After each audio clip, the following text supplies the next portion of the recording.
సప్త సముద్రాల పేర్లు కనీసం ఆయన గుర్తుంటాయా? మొదటి పదం ఏమంటే సప్త సముద్రాల అవతలున్నా కూడా అధికారులను తీసుకొచ్చి మిమ్మల్ని ఊరేస్తాడంట, ఆయన మిమ్మల్ని జైలుకి పంపిస్తాడంట. సూపర్ సక్సెస్ అయింది. అంశాన్ని పరిపాలించినటువంటి జగన్మోహన్ రెడ్డి ఒక అటవిక పరిపాలన కొనసాగించాడు. మాట్లాడితే కేసులు, ప్రెస్లో మీరు ఏదైనా రాస్తే మీకు ఒక జీవో తీసుకొచ్చాడు. మేము అసెంబ్లీలో మాట్లాడితే అక్కడ మా మీద కేసులు పెట్టాడు. సుధాకర్ అనే ఒక డాక్టరు, దళిత డాక్టరు మాస్క్ అడిగితే గుండు కొట్టి రోడ్డు మీద వదిలేశారు. మరి ఆయన చచ్చిపోయినట్లు ఆత్మహత్యగా చిత్రీకరించినారు. ఇన్ని అందరూ ఆలోచించారు. గతంలో ఆయన ఇచ్చి గౌరవిస్తే ఈసారి 5 లాగేశారు, 11 మిగిలిన ఆయనకి. ఇప్పుడు కూడా ఆయన బుద్ధి రాలే. ఈ మధ్యలో 5 ఏళ్ళు దగ్గర రాలే, ప్రెస్ ముందుకు రాలే, ఎవరి దగ్గర రాకుండా రికార్డింగ్ చేసి బయట వదిలేవాడు. ఈ మధ్యలో వస్తున్నాడు. వచ్చి ఆయన అన్న మొదటి పదం ఏమంటే సప్త సముద్రాల అవతలున్నా కూడా అధికారులను తీసుకొచ్చి మిమ్మల్ని ఊరేస్తాడంట, ఆయన మిమ్మల్ని జైలుకి పంపిస్తాడంట. ఒకసారి అధికారులు ఆలోచన చేయాలి. మీరు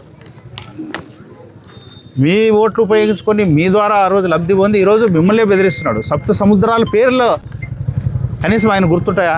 మీ ద్వారా ఒకటే నేను ఆయన అడుగుతున్నాను. నాకు తెలిసి ఇంటెలిజెన్స్ రిపోర్ట్స్ పోతాయి ఆయనకి. సప్త సముద్రాల పేర్లు కనీసం చెప్పే కానీ వస్తుంది లేదో నాకు డౌట్. ఆయన సప్త సముద్రాల అవతలను కూడా తీసుకొస్తాడంట, అంటే భయపెట్టడం.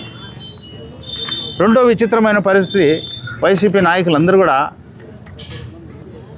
ఈ విచిత్రం, అందరూ ప్రెస్ మీదకి వచ్చేది రండి, దమ్ముంటే అరెస్ట్ చేయండి, రండి మమ్మల్ని అరెస్ట్ చేయండి అంటారు. అంబటి రాంబాబుని చూసినాం, జోగి రమేష్ని చూసినాం, వాళ్ళే పిలుస్తున్నారు రండి రండి రండి అరెస్ట్ చేయండి అని. విచిత్రమైన పరిస్థితి. ఇక రాజకీయాలు పక్కన పెడితే మాది మాత్రం సంక్షేమ అభివృద్ధి కార్యక్రమాలు కట్టుబడి ఉంది. ఈ బసాపురం సంబంధించి 340 రైతులుంటే దాదాపు 67 లక్షల రూపాయలు అందజేసినట్లు మా ఆఫీసర్స్ చెప్తున్నారు. వాళ్ళ వాయిస్లో కూడా మీకు వినిపిస్తారు. అంతేకాదు ఇంకా ఏ అభివృద్ధి సంక్షేమ కార్యక్రమం జరిగినా ఈ బసాపురం సంబంధించి తెలుగుదేశం పార్టీ ముందుంటుంది. నాయకులందరూ కూడా మేము ముందుంటామని కూడా తెలియజేస్తూ మరి యొక్క గొప్ప అవకాశం కలిగించినటువంటి నాయకులందరూ కూడా ధన్యవాదాలు తెలుపుతూ మీ దగ్గర సెలవు. జై హింద్. పేరున్న నాయక నమస్కారాలు. ఈ దినం ఎన్డీఏ ప్రభుత్వ అధినేత అయినటువంటి నారా చంద్రబాబు నాయుడు గారి యొక్క ఆదేశానుసారం ముఖ్యమంత్రి హోదాలో మీరు చూశారు, ఎలక్షన్ ముందు తెలుగుదేశం, బీజేపీ, జనసేన కూటమి ప్రభుత్వం తరఫున ఈరోజు ఇచ్చినటువంటి హామీ సూపర్ 6లో ప్రధాన హామీ అయినటువంటి దేశానికి వెన్నెముకైనటువంటి రైతు సంబంధించి అన్నదాత సుఖీభవ అనే కార్యక్రమంలో భాగంగా మాట ప్రకారం ముఖ్యమంత్రి అయిన వెంటనే రైతాంగానికి 20,000 రూపాయలు శాంక్షన్ చేస్తూ 3 విడతలుగా రైతులకు అందజేసిన విషయం మీ అందరికీ తెలుసు. ఆ కార్యక్రమంలో భాగంగా ఈరోజు ముఖ్యమంత్రి గారి యొక్క ఆదేశానుసారం మేము ఆదోని నియోజకవర్గం, కర్నూలు జిల్లా బసాపురం గ్రామానికి రావడం జరిగింది. నాతో పాటు ఈ యొక్క కార్యక్రమానికి ముఖ్య అతిథులుగా వచ్చేసినటువంటి మా సోదరుడు గౌరవనీయులు ఉమాపతి గారు, శ్రీకాంత్ గారు, ఉమ్మి సలీం గారు, అదేవిధంగా హౌసింగ్ కార్పొరేషన్ డైరెక్టర్ రామకృష్ణ గారు, ఎక్స్ కౌన్సిలర్ తిమ్మప్ప గారు, స్థానిక నాయకులైనటువంటి మా బసాపురం సంబంధించినటువంటి నాయకులు అందరూ కూడా ఈరోజు పాల్గొనడం జరిగింది. వాళ్ళందరూ కూడా ధన్యవాదాలు తెలుపుతూ మాతో పాటు ఈ కార్యక్రమానికి దొడ్డనకేరు నుంచి శివప్పన్న వచ్చినాడు, నీలకంఠప్పన్న వచ్చినాడు, రంగన్న ఎక్స్ కౌన్సిలర్ సత్యన్న, వీళ్ళందరూ కూడా ధన్యవాదాలు తెలుపుతూ ఈ కార్యక్రమం ఉద్దేశం ఇప్పుడేం ఎలక్షన్స్ లేవు, జనరల్ ఎలక్షన్ లేవు, లోకల్ బాడీస్ లేవు, ఏ ఎలక్షన్స్ లేవు. అయినా మేము ఈరోజు ఈ గ్రామానికి వచ్చాం. అంటే గతంలో మీరు చూసినట్లయితే 5 సంవత్సరాలు ఈ రాష్ట్రాన్ని పరిపాలించినటువంటి వైఎస్ఆర్సీపీ పార్టీ కానీ, ముఖ్యమంత్రి కానీ, ఎమ్మెల్యేలు కానీ, ఎంపీలు కానీ, నాయకులు కానీ అందరూ కూడా ఎప్పుడు వచ్చేవాళ్ళు? సంవత్సరానికి ఒకసారి మాత్రం వచ్చేవాళ్ళు. అది కూడా ఓట్లు అడగడానికి వచ్చేవాళ్ళు.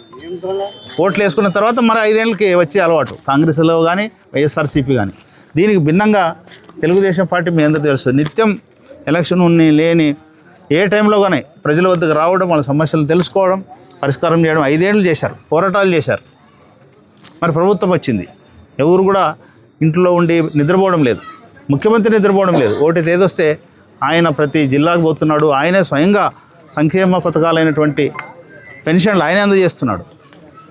అదేవిధంగా అభివృద్ధి కార్యక్రమాలు మన అనకాపల్లిలో 70,000 కోట్లతో లక్ష్మీ మిట్టల్ ఉక్కు పరిశ్రమకు మొన్ననే స్థాపించడం మీరు అందరూ చూస్తారు. అంటే సంక్షేమం, అభివృద్ధి ప్రతినిత్యం ప్రజల్లో ఆయన ఉంటాడు. ఆయనతో పాటు తెలుగుదేశం నాయకులు అందరూ కూడా ఎంపీలు కానీ, ఎమ్మెల్యేలు కానీ, ఎమ్మెల్సీలు కానీ, చైర్మన్స్, డైరెక్టర్స్, ఇన్ఛార్జెస్ అందరూ కూడా ఈరోజు ప్రజల మధ్యలో ఉంటున్నాం. ఇందాక చెప్పినట్లు మేనిఫెస్టోలో ఏదైతే చెప్పామో ఆ రోజు ఎలక్షన్ ముందు సూపర్ సక్సెస్ అయింది. అందుకోసం ప్రజలు 164 సీట్లతో ఘనంగా గౌరవించి ఈరోజు ఎన్డీఏ ప్రభుత్వ అధినేతగా ముఖ్యమంత్రి చంద్రబాబు నాయుడు గారిని చేయడం జరిగింది. అదేవిధంగా డబుల్ ఇంజన్ సర్కార్ వస్తుందని ఆ రోజు చెప్పాం. మరి మోడీ గారు పైన వచ్చారు. ఈ అన్నదాత సుఖీభావ్ కింద కేంద్ర మాట, రాష్ట్ర మాట రెండు కలిపి ఇందాక రైతులు మేము ఎవరిని అడిగినా సంతోషంగా చెప్తున్నారు వాళ్ళు. ఇందాక మా సోదరులు చూశారు, అందరూ కూడా మాకు పడినాయి, మాకు వచ్చినాయి, 20,000 వచ్చినాయి, కేంద్ర ప్రభుత్వం పంపించింది, రాష్ట్ర ప్రభుత్వం పంపించిందని అందరూ కూడా చెప్తున్నారు. దట్ ఈజ్ చంద్రబాబు నాయుడు గారు, that is NDA, that is Telugu Desam. ఏదైతే చెప్పారో చేసి చూపించడం అనేది తెలుగుదేశం పార్టీ అనవాయితీ.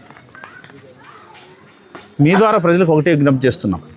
ఈ రాష్ట్ర 104 బసాబ్ గ్రామానికి ముఖ్య అతిథిగా వచ్చేసిన సోదరుడు గౌరవనీయులు బీటీ నారాయణ గారికి, అలాగే సోదరుడు ఉమాపతి నాయుడు గారికి, రామస్వామి గారికి, సీతారాం రెడ్డి గారికి, తిమ్మప్ప గారికి, సత్యన్న గారికి, శివಣ್ణ గారికి, పెద్దయ్య గారికి, అలాగే సోదరుడు రామకృష్ణ గారికి, సలీమన్న గారికి, మా శేఖర్ అందరికీ, పత్రికా విలేకరులు అందరూ కూడా ధన్యవాదాలు తెలియజేసుకుంటూ, ఈరోజు బసాపురం గ్రామంలో చిన్నకారులు చాలామంది ఉన్నారు. వారందరూ కూడా ఈ తెలుగుదేశం ప్రభుత్వం వచ్చిన తర్వాత రైతులకు సొంతంగా పెట్టుబడి సమకూర్చుకోవాలంటే చాలా కష్టంగా ఉంటుంది. కాబట్టి వారికి పంటలకు చేతికి వచ్చే విధంగా వారికి ఆర్థికపరమైన ఒక సౌకర్యం కల్పిస్తే బాగుంటుందని చెప్పి ఈరోజు చంద్రబాబు నాయుడు గారు ఎలక్షన్ మేనిఫెస్టోలో ప్రతి రైతుకి సన్నకారు రైతుకి కులము మతము చూడకుండా ప్రతి ఒక్కరు కూడా 20,000 రూపాయలు అందిస్తామని చెప్పిన విధంగా ఆ రోజు ఆ 6 ప్యాక్ భాగంలో భాగంగా ఈరోజు 6 ప్యాక్ గ్యారంటీ భాగంలో భాగంగా ప్రతి రైతుకు కూడా ఈరోజు 20,000 రూపాయలు కేంద్ర ప్రభుత్వం సహకారంతో, అలాగే రాష్ట్ర ప్రభుత్వం సహకారంతో ఈరోజు ప్రతి రైతుకు కూడా ఈరోజు పెట్టుబడిలో భాగంగా, అంటే రాబోయే కాలంలో ఖరీఫ్ స్టార్ట్ అవుతుంది కాబట్టి జూన్లో ఇంకా 2-3 నెలలకి వాళ్ళకి అంతో ఇంతో చేదోడు వాదుడుగా ఉంటుందని చెప్పి నాణ్యమైన విత్తనాలు, ఎరువులు సరఫరాలు, అలాగే అగ్రికల్చర్ అధికారుల్ని నిత్యమీతో సంప్రదించి ఏ విధమైన పంటలు వేస్తే బాగుంటుందని చెప్పి హార్టికల్చర్ అయితేనేమి నిన్ననే చెప్పారు. ఒక మేకో నట్ సీడ్ అని చెప్పి అనంతపురంలో ప్రయోగాత్మకంగా అక్కడ ఉండే ఎమ్మెల్యే గారు ఆ మేకో నట్ సీడ్ని అక్కడ సాగు చేయడం జరిగింది. 1 కేజీ 4,000 రూపాయలు ఆ కేజీ సీడు. మినిమం ఎకరాకి 4 టన్నులు 5 టన్నులు వస్తుందని చెప్పి, అంటే ఎకరాకి ఆల్మోస్ట్ 30 లక్షల నుంచి 40 లక్షలు దిగుబడి వచ్చే విధంగా ఈరోజు కొత్త ప్రయోగాలు చేస్తే దానికి సబ్సిడీ ఇచ్చే విధంగా కూడా ఈ తెలుగుదేశం పార్టీ చంద్రబాబు నాయుడు అధికారంలో, అలాగే పవన్ కళ్యాణ్ గారి ఉప ముఖ్యమంత్రి ఆధ్వర్యంలో, అలాగే మనకందరికీ మన దేశ ప్రధానమంత్రి నరేంద్ర మోడీ గారి నాయకత్వంలో ఈరోజు రైతే రాజుగా రైతాన్ని ఆర్థికపరమైన అన్ని ఇబ్బందులను తొలగించి రైతును ఆర్థికపరమైన బలపుష్టిగా చేసిన రోజు ఈ రైతు బాగా సంతోషంగా ఉంటాడని చెప్పి ఒక నమ్మకంతో ఈరోజు అన్ని కార్యక్రమాలను ఇంప్లిమెంట్ చేస్తున్నారు.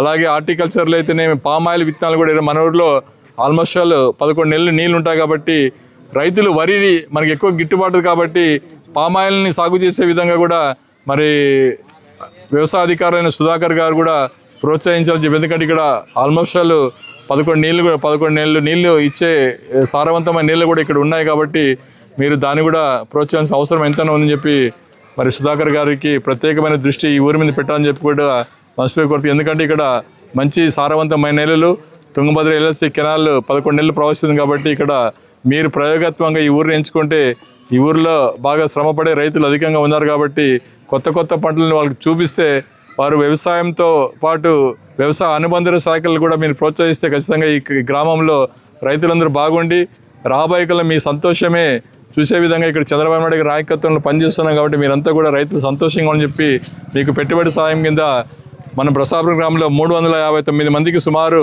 67 లక్షల రూపాయలు, అంటే 67 లక్షల రూపాయలు వచ్చాయంటే చిన్న మాట కాదు. కాబట్టి మీరు ఈ చేసిన సాయాన్ని గుర్తుగా పెట్టుకొని రాబోయే కాలంలో తెలుగుదేశం పార్టీకి పూర్తి సహకారం అందించాలని మనస్ఫూర్తిగా కోరుకుంటూ ఇట్లా మీ శ్రీకాంత్ రెడ్డి ఆదోని.